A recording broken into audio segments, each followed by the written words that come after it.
ኢራን በኩዌትና በባህሬን የነዳጅ ተቋማት ላይ ከፍተኛ የሚሳኤልና የድሮን ጥቃት ፈጽማለች። በተያያዘም አሜሪካዊው አብራሪን ለመታደግ የእስራኤል ኮማንዶዎች ተሳትፈዋልም ተብሏል። በሌላ ዜናም ኢራን የቴህራንን አርጀንቲና አደባባይ የሚባለውን ስም እቀይሯለሁ ስትልም ተደምጣለች። አርጀንቲና ኢራንን ማውገዟን ተከትሎ በዝርዝር እንመልከታቸው። ኢራን በኩዌትና በባህሬን የነዳጅ ተቋማት ላይ ከፍተኛ የሚሳኤልና የድሮን ጥቃት ፈጽማለች። በመካከለኛው ምስራቅ እየተካሄደ ያለው ጦርነት አድማሱን በማስፋት ኢራን በዛሬው ዕለት በኩዌትና በባህሬን የኃይል መሰረተ ልማቶች ላይ ብርቱ ጥቃት መፈጸሟ ተሰምቷል። የኩዌት ፔትሮሊየም ኮርፖሬሽን እንዳስታወቀው ኢራን ሰው አልባ አውሮፕላኖችን በመጠቀም በአገሪቱ የነዳጅ ማጣሪያ ላይ ከፍተኛ ጥቃት ሰንዝራለች።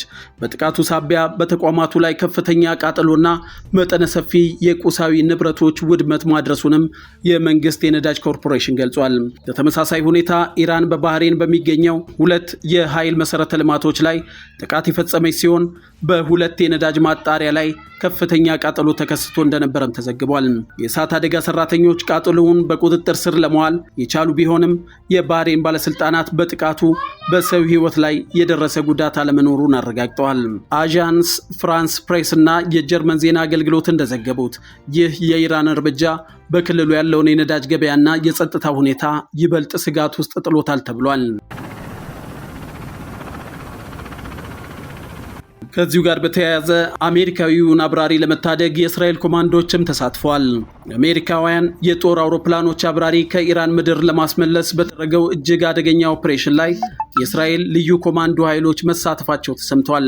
ለኢራን ኢንተርናሽናል መረጃ የሰጡት የእስራኤል ምንጮች እንደገለጹት የታወቁት የሻልዳግና የሳይረት ማትካል የኮማንዶ ክፍሎች በዘመቻው ላይ ቀጥተኛ ተሳትፎ ነበራቸው። ይህ 36 ሰዓት የፈጀው ኦፕሬሽን እጅግ አስቸጋሪ የነበረ ሲሆን በሂደቱ አንድ የአሜሪካ ሄሊኮፕተር ጥቃት ቢሰነዘርበትም በሰላም ወደ ጣቢያው መመለስ መቻሉ ታውቋል።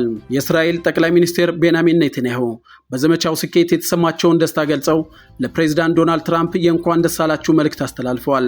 ጠቅላይ ሚኒስትሩ ኦፕሬሽኑ አስደናቂ ስኬት ሲሉ የገለጹ ሲሆን ነፃ ማህበረሰቦች በልበ ሙሉነትና በቁርጠኝነት ሲንቀሳቀሱ የጨለማውንና የሽብር ኃይል ድል ማድረግ እንደሚችሉ ማሳያ ነው ብለዋል። ኔታንያሁ አክለውም የኦፕሬሽን ማንንም ወደ ኋላ ለመተው የሚል ወታደራዊ መርህ በተግባር ያረጋገጠ መሆኑን ገልጸዋል። እስራኤልና አሜሪካ ያላቸውን የጠበቀ ወታደራዊና የደህንነት ትብብር በኢራን እምብርት ላይ ያሳዩት ይህ ክስተት በመካከለኛው ምስራቅ ያለውን ወታደራዊ ሚዛን ዳግም ያመላከተ ሆኗል። አብራሪው በሰላም መመለሱ በአሜሪካ ሕዝብ ዘንድ ትልቅ እፎይታን የፈጠረ ሲሆን የሁለቱ ሀገራት ወታደራዊ ጥምረትም ከመቼውም ጊዜ በላይ መጠናከሩን ተናግረዋል። ከኢራን ጋር በተያያዘ ኢራን በቴህራን የሚገኘውን አርጀንቲና አደባባይ ስም ልትቀይር መሆኑን ገልጻለች። አርጀንቲና የኢራን እስላማዊ አብዮታዊ ዘብ በሽብርተኝነት መፈረጁን ተከትሎ የቴህራን ከተማ ምክር ቤት በኢራን ዋና ከተማ የሚገኘውን ዝነኛውን የአርጀንቲና አደባባይ ስም ለመቀየር የቀረበውን ውሳኔ ሀሳብ አጽድቆታል። የምክር ቤቱ አባል ማህዲ ፒርሄድ እንደገለጹት ይህ እርምጃ የተወሰደው አርጀንቲና በእስላማዊ ሪፐብሊክ ላይ የያዘችው ጠንካራ አቋምን በመቃወም ነው ብለዋል። በአሁኑ ወቅት የከተማው የስያሜ ኮሚቴ የአደባባይ አዲስ ስም ለመሰየም አማራጮችን እየመረመሩ ሲሆን በመጪው የህዝብ ስብሰባ ላይ የመጨረሻ ውሳኔ ይፋ እንደሚደረግም ጠቁመዋል።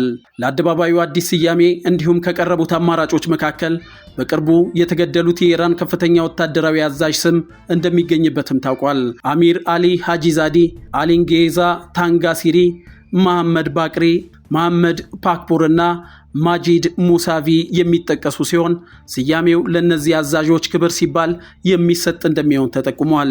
ይህ በአገሪቱ መካከል የተፈጠረውን ዲፕሎማሲያዊ ውጥረት ከጦርነት ጎን ለጎን ወደ ስያሜና ምልክቶች ሽኩቻ መሸጋገሩን የሚያሳይ ነው።